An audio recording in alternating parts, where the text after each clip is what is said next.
And David said in his heart, Now I shall perish some day by the hand of Saul.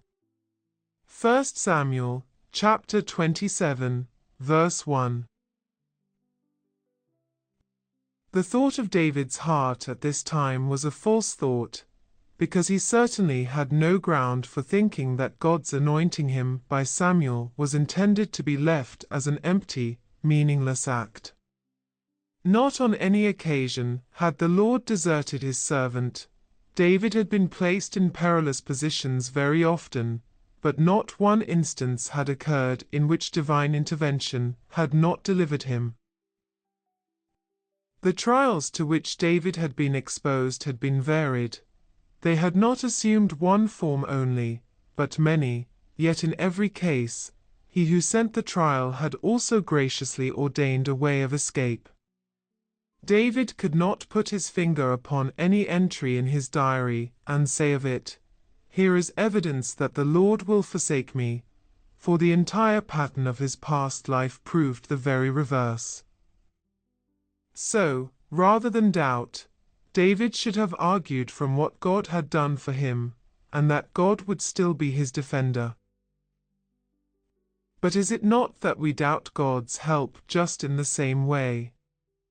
Is it not mistrust without a cause? Have we ever had the shadow of a reason to doubt our Father's goodness? Hasn't his loving kindness been marvelous? Has he once failed to justify our trust? No, our God has not left us at any time. We have had dark nights, but the star of love has shone forth amid the darkness. We have been in stern conflicts, but he has held over our heads aloft with the shield of our defense. We have gone through many trials, but never to our detriment, always to our advantage. And from our past experience, the conclusion is that he who has been with us in 6 troubles will not forsake us in the 7th.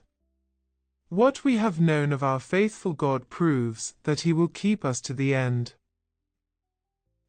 Let us not, then, reason contrary to evidence. How can we ever be so narrow-minded as to doubt our God? Lord, throw down the Jezebel of our unbelief, and let the dogs devour it.